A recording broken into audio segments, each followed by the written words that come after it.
This is a bit of a weird one to talk about because it's kind of like there's not much to sink your teeth into, right? It's not super great. It's not super bad. It's just kind of there. It's not like anything is wrong with Mario 3D Land. Quite the contrary. One of the things I like most about it is the fact that I forgot to put my score right up front like I usually do. So, core story, obvious, thumbs down. Story presentation, thumbs down. Core gameplay, thumbs up. Gameplay presentation, thumbs up. I mean, that's what most people consider a Mario should be, right? Positives first, right? We start with positives.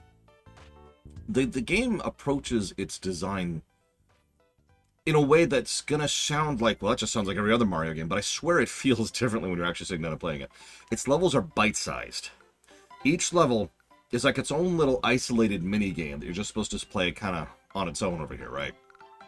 That makes sense. It's the design mentality they had going into it, is they wanted to have this kind of handheld experience. You pop open your DS, play a level, and you close your DS, or you play a second level or whatever. That works. Almost every stage is inventive and interesting and fun. They do cool stuff all over the place.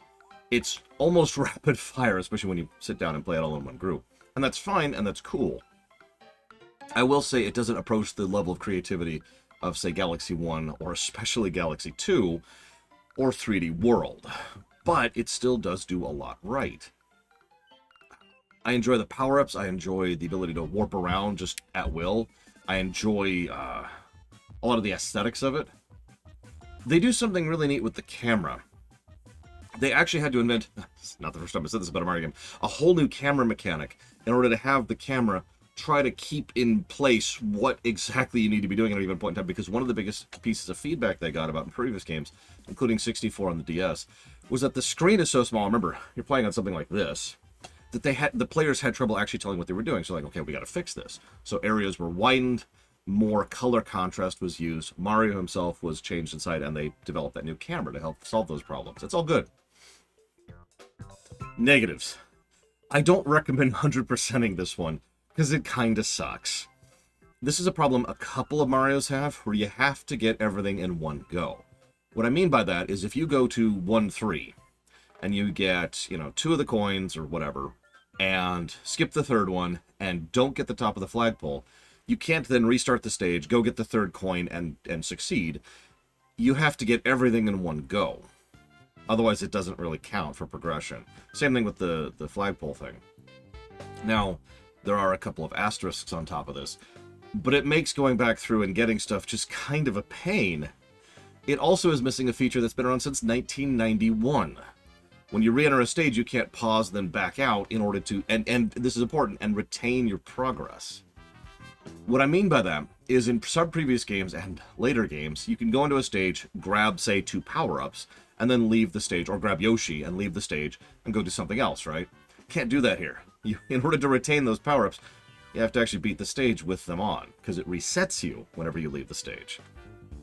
It's a couple of little niggles, but it does make, between that and a couple of other little details, like good luck finding some of those coins without a walkthrough, and the fact that some of the harder stages don't have mid-mission checkpoints at all, that'll be something we'll be bringing up soon, just makes 100%ing this game a little bit more irritating than it should be. It didn't feel rewarding to do. I remember distinctly when I sat down and did it. It would have been about 6 years ago at this point. And I remember when I finally got the last coin, I was just like, oh, thank God. But that brings up one last irritation. Because I know what you're thinking. I don't care about 100%ing. First of all, that's valid. I like 100%ing games where it's fun to 100% them. This not being one of them. But the problem there is this game locks a lot of content behind coins. Getting through the initial 8 stages only requires, I think it was 100 coins or something like that, which is relatively easy to come by. Except you have to consider that that's still... I wish I had the numbers in front of me. It's still a large percentage of the amount of coins you can get at that point in time.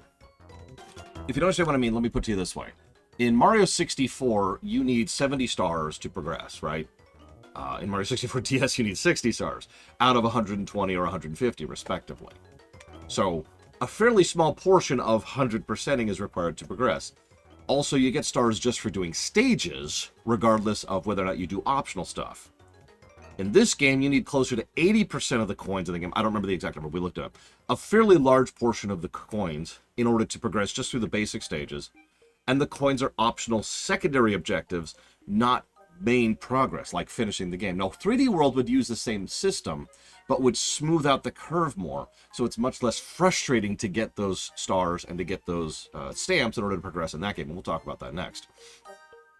This is something that comes up all the time, but I feel the need to re-emphasize. Because one of the most common types of questions I get is, well, you like X, so why don't you like Y? And the answer is the details. The specific iteration and implementation of an idea is what makes an idea good or bad, right? So, even though 3D Land and 3D World use the same system, 3D World does it well, 3D Land does not. Sense make? That's it, though. If you're not 100%ing, this is a treat. And I highly recommend it, especially if you can get hold of a copy of it. Hope you've enjoyed. We're about to start a new Super Mario Brothers Wii is the next one we're starting up on the live channel. So I hope to see at least some of you there. I'll catch you next time.